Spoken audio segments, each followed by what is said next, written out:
Assalamualaikum warahmatullahi wabarakatuh. Jumpa kembali dengan Dr. Bambang UMY. Mudah-mudahan para pemirsa semuanya sehat ya, walafiat, terhindar dari penularan wabah dalam pandemi COVID ini.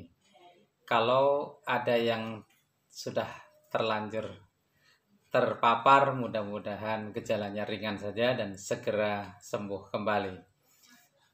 Bagi saudara kita yang sedang sakitnya agak berat, kita doakan bersama. Mudah-mudahan segera disembuhkan oleh Allah Subhanahu wa taala.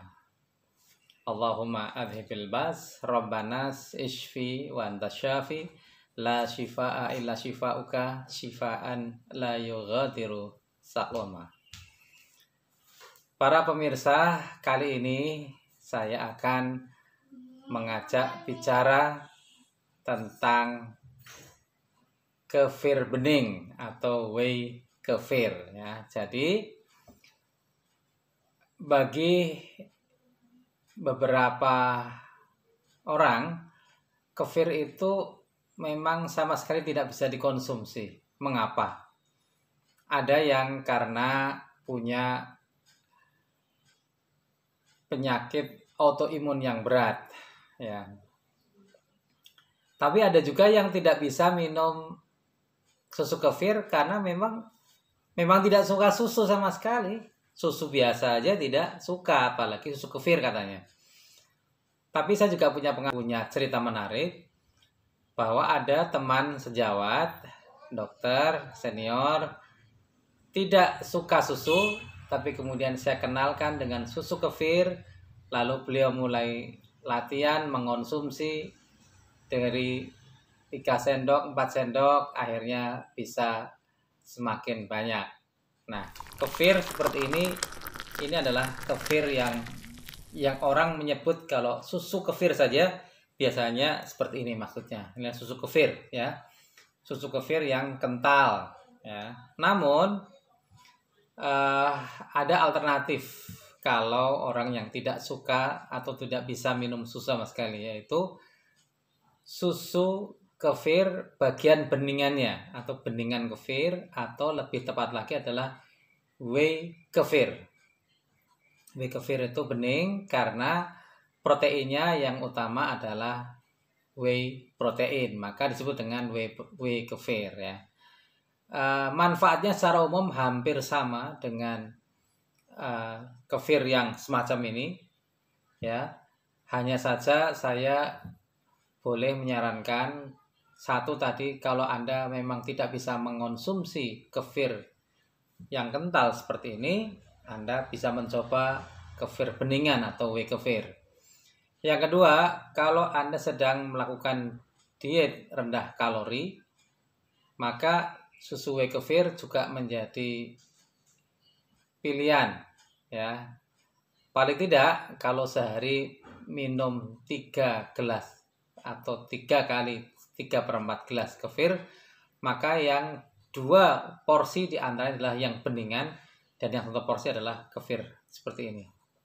Demikian pula kalau Anda pemirsa ada yang diabetes ingin memulai minum kefir, maka bisa mulai dengan whey kefir atau whey kefir dan whey kefir dan kefir yang pekat seperti ini, masing-masing 1:1, bisa dicampur, bisa diminum terpisah. Misalnya pagi beningannya, sore atau malam susu kefir biasa seperti ini.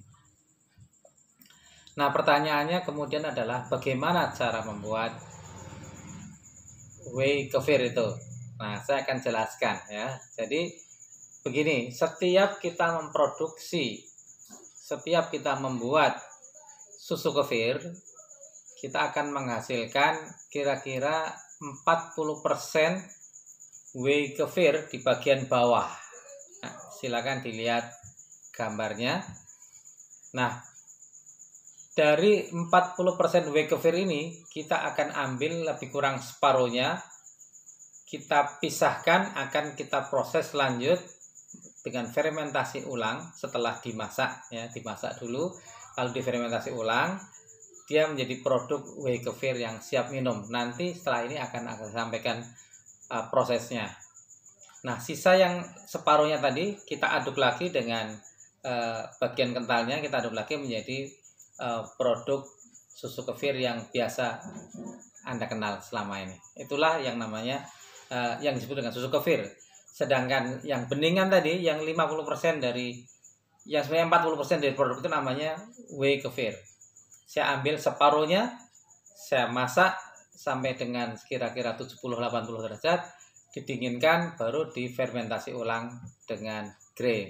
Nah, nanti prosesnya akan saya ceritakan di belakang.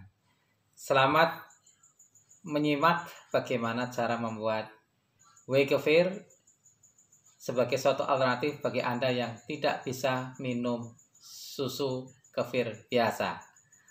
Insya Allah manfaatnya relatif sama dengan susu kefir yang seperti ini.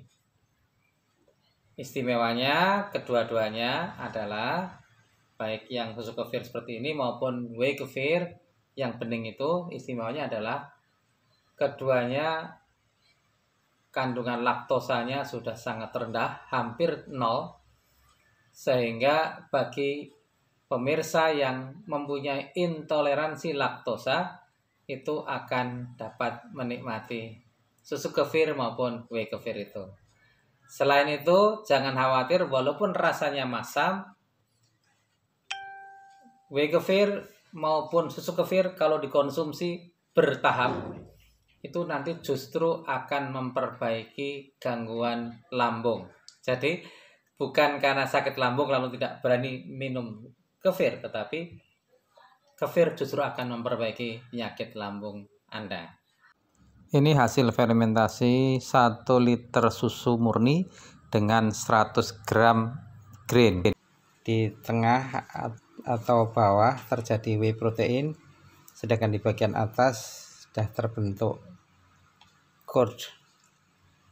Ini dalam 24 jam bisa diaduk atau kita biarkan. Kalau diaduk berarti memberi kesempatan grain untuk mendapatkan nutrisi yang merata. Tapi tidak diaduk juga tidak apa-apa. Setelah 24 jam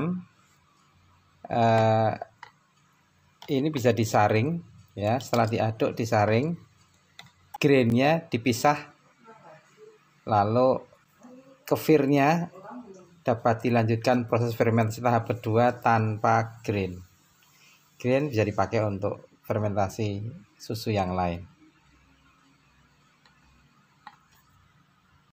Pada fermentasi kedua dapat ditambahkan susu murni jika inginkan whey kefir yang banyak. Tampak bagian bawah 40% berupa whey kefir, sisanya berupa susu kefir yang kental. Whey kefir akan kita sisihkan untuk proses lebih lanjut. Lebih kurang separuh beningan atau whey kefir kita sisihkan untuk proses lebih lanjut, yaitu akan dipanaskan dan difermentasi ulang. Pemanasan sampai suhu lebih kurang 70 atau 80 derajat.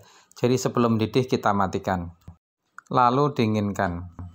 Setelah dingin, whey kefir akan kita fermentasi ulang dengan grain kefir ya.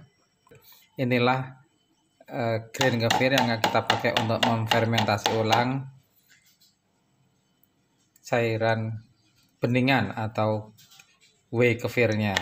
Ini dia whey kefir yang sudah saya masukkan ke dalam fermentor untuk difermentasi dengan grain kefir dalam 24 sampai dengan 36 jam ke depan. Setelah itu dia sudah siap minum.